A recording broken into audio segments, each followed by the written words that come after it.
बच्चे जब रोने लगते हैं तो पालने में ही उनकी मम्मियाँ मोबाइल को बांध देती हैं, टांग देती हैं। जिस रस्सी पर पालना लटक रहा है उसी रस्सी पर मोबाइल को लटका देते हैं और वहाँ कोई चैनल या कोई सीरियल या कोई फिल्म चालू कर देते हैं। बच्चों को कुछ पता नहीं है कि क्या चीज़ है। बच्चे रो रहे हैं, उनको कोई तकलीफ होगी, भूख लगी होगी, कोई और शिकायत होगी और माँ को ऐसा लगता है कि बच्चा रोए ना। अब बच्चा पहली बार मोबाइल के साथ सामना कर रहा है, पहली बार देख रहा है कि कोई चीज़ जल रही है, बुझ रही है, लाइट ऑन ऑफ हो रहा है, रंग बदल रहे हैं, कभी हाथी, कभी घोड़ा है, कभी भालू है, कुछ भी है, तो बच्चा हक्का-बक्का है। पहली बार मोबाइल से सामना कर रहा है और माँ को पता नहीं है कि उनकी नाज़ुक आँखों में, जिनका लेंस, कॉर्निया, पुतली बड़ी नाज़ुक सी है, पतली सी फ़िल्म है। इसी तरीके से लगातार बच्चा देखता रहेगा। लाखों रेज़ुलेशन के छोटे-छोटे बल्ब लगे हुए हैं। इतने बड़े सिस्टम को देखता रहेगा, तो उनकी आँखें भी खराब हो सकती हैं। आप जानते हैं हमारे पुरखे कभी लाइट सोर्स को नहीं देखते थे। कोई मसाल को नहीं देखता था जब जंगल में हम थे, मसाल की रोशनी में चीज़ों को देखा जाता था। लालटेन आया तो लालटेन को कोई घूर के नहीं देखता था। ठीक है जी, लालटेन की रोशनी में बाकी चीज़ों को, घर-द्वार को या जो भी माहौल है उसको देखा समझा जाता था। लेकिन आज बच्चे अंधेरे में, अब ये बच्चे बड़े हो जाते हैं, जब आदती हो जाते हैं, यही बच्चे अंधेरे में चादर तान कर चादर के अंदर नज़ारे देखते रहते हैं। बताइए, घर वाले घर के अंदर अपना-अपना काम कर रहे हैं, माँ-बाप और बाकी परिजन, और वो बच्चा अभी कितनी उम्र है, 8 साल, 10 साल के हो रहे हैं बच्चा, और वो चादर ओढ़ करके चादर के अंदर क्या देख रहा होगा सोचिए ज़रा। और फिर ये खबर आती है कि 9 साल, 10 साल की बच्चियों के पीरियड्स चालू हो गए। समझ रहे हैं पीरियड? वो चालू हो जाते हैं। 10, 12, 12 तो बहुत हो गया, 9-10 साल के बच्चियों का ये डॉक्टर ने शिकायत की है, उनके पास ये केसेज़ आते हैं। उन्होंने बोला किस तरीके के हालात हो रहे हैं, क्यों हुआ होगा? सोचिए ज़रा।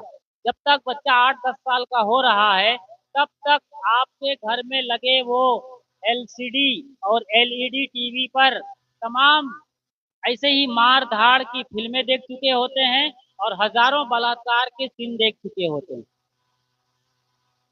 आपसे पूछा जाता है बच्चे कैसे बिगड़ रहे हैं, तो आप बोलते हो टीवी के कारण बिगड़ रहा है, टीवी से सब बर्बाद हो रहा है, मोबाइल से सब बर्बाद हो रहा है। टीवी क्या, टीवी के जो शोरूम है, दुकान है, टीवी वहाँ से कूद कर आपके दीवार पर लटक गई है या चिपक गई है? टीवी कौन लेके आया है? बच्चों को मोबाइल किसने दिया है? और आप कार्टून चैनल भी चलाओ तो उसमें जो एडवर्टाइज़मेंट आएँगे मोबाइल के अंदर, बहुत खतरनाक होते हैं। अंडरगारमेंट्स के एडवर्टाइज़मेंट आ रहे हैं, तो आपके बच्चे ये देख रहे हैं बचपन से, और बच्चे आपसे कम से कम 200 से 400 गुना ज़्यादा कैचिंग पावर रखते हैं। आप तो देखते हैं शायद भूल भी जाएँ, लेकिन बच्चे नहीं भूलते, उनके माथे पर खोपड़ी के अंदर बात छप जाती है और वो लगातार चीज़ों को ऑब्ज़र्वेशन करते रहते हैं, रिपीट करते रहते हैं अंदर-अंदर। ये चीज़ें आज हो रही है और आप दोष देते हैं बच्चों को कि बच्चे कलयुगी हो गए हैं। कौन है ज़िम्मेदार आज जिस तरीके से बातें आ रही हैं? अभी तो कुछ बरस पहले अमेरिका के स्कूल में एक बच्चे ने, जिनकी उम्र 10-12 साल की रही है, समझ लीजिए प्राइमरी स्कूल की बात है, वहाँ पर अपने ही साथियों को गोलियों से भून डाला था। बताइए, मतलब इतना अग्रेशन, इतना मतलब आतंकवाद जैसा रूप, क्योंकि यही दिखाया जा रहा है। रूस और यूक्रेन लड़ रहा है 2 साल से, वहाँ बमबारी, गोलाबारी, यही न्यूज़ आप देख रहे हो और आपको पता नहीं कि आपका बच्चा ये सब देख रहा है और सीख रहा है। आप बड़े मज़े से देख रहे हो, युद्ध में रस ले रहे हो, मज़ा आ रहा है, किस तरीके से मिसाइल की बमबारी हो रही है, गोलाबारी हो रही है, धमाका हो रहा है, गुब्बारा उड़ रहा है, नज़ारे बड़े अच्छे हैं। इस तरीके से इज़राइल और फ़िलिस्तीन लड़ रहे हैं, भारत-पाक में हो रहा है और आए दिन ये सब चीज़ें हो रही हैं। तो आप जो देखते हैं, आप जो सोचते हैं, देखना तो बहुत दूर की बात हो गई साहब।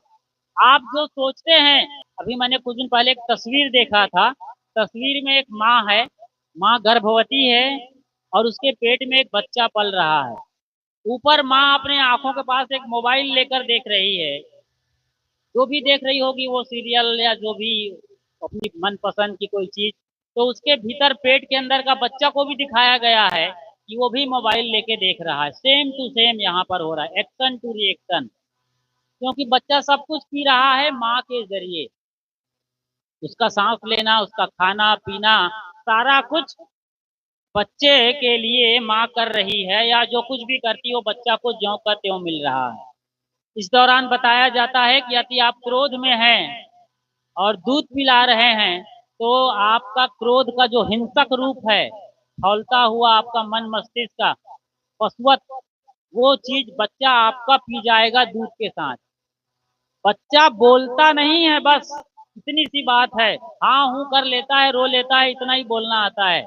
लेकिन वो कोई सेंटेंस नहीं बोलता, अपना कोई वाक्योच्चारण नहीं करता। इसका मतलब नहीं कि बच्चा कुछ भी नहीं जानता, बच्चा सारा कुछ जान रहा है, और माँ बाप बड़े लापरवाही से उनके सामने ये काम कर रहे हैं। माँ बाप को पता ही नहीं है। और दुर्भाग्य तो ये है कि जिस माँ को और जिस बाप को अभी 18 साल में माँ बन जाती है, ज्यादा ज्यादा 19 साल, 20 साल, 20 साल का मतलब होता है सेकेंड ईयर, ठीक है जी, थर्ड सेमेस्टर या सेकेंड ईयर का पढ़ाई करने वाली एक लड़की आज माँ बन गई।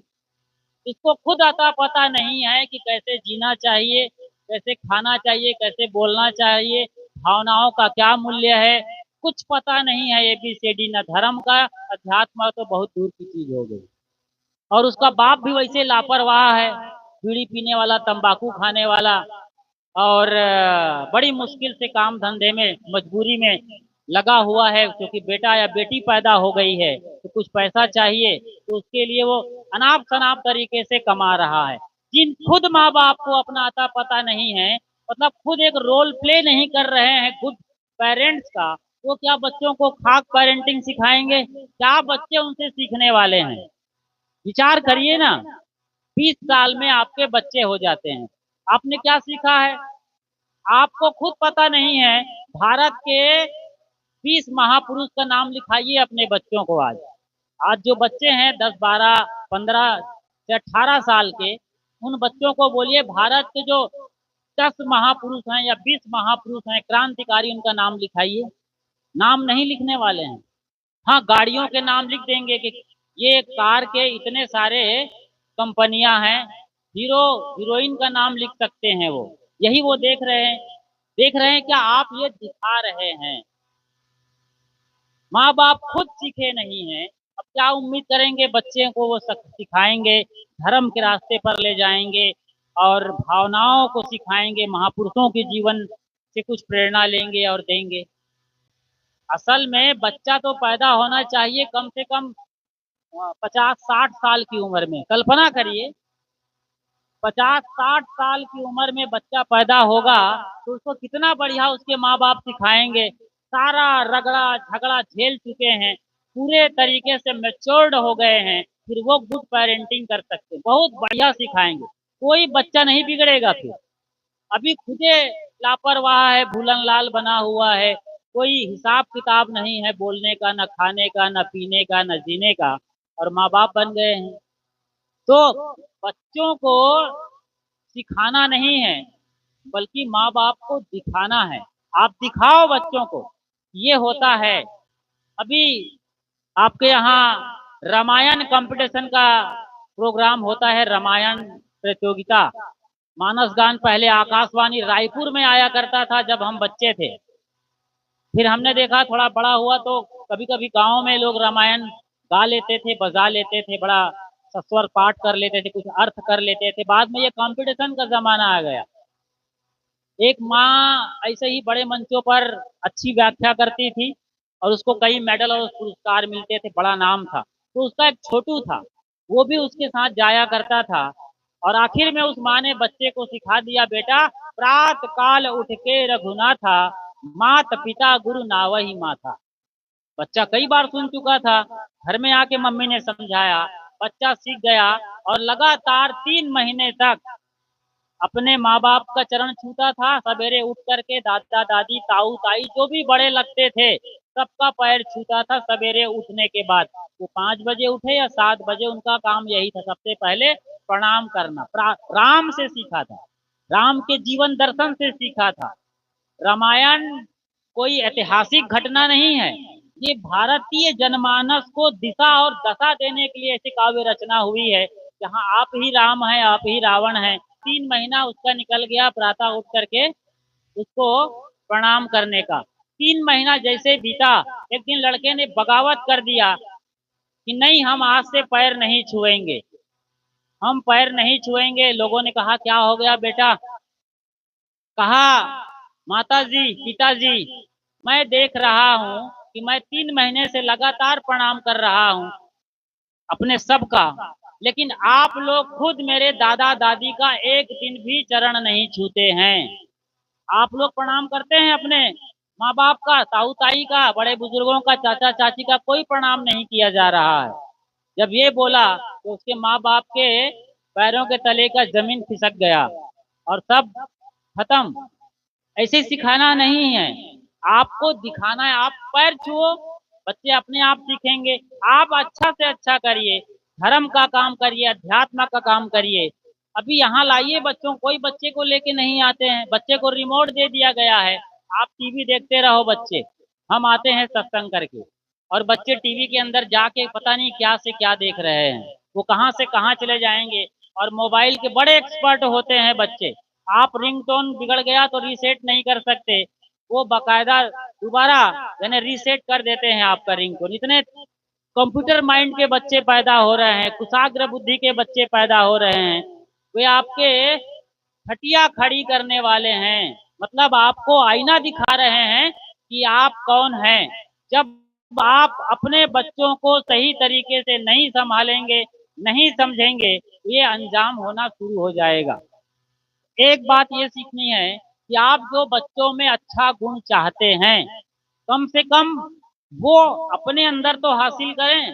माँ बाप होने के नाते, दादा दादी होने के नाते, पेरेंट्स, अभिभावक और गार्जियन होने के नाते गुड हैबिट आप लेके आओगे तो बच्चों के अंदर बैड हैबिट नहीं आना चाहिए, आ ही नहीं सकता बैड हैबिट। गुड टच और बैड टच जो स्कूल में सिखाया जाता है, बच्चों को गुड थिंकिंग और बैड थिंकिंग सिखाइए। गुड टच और बैड टच तो यूं ही सीख जाएंगे, जब गुड थिंकिंग आएगी और अपने के अंदर अच्छे संस्कार आएंगे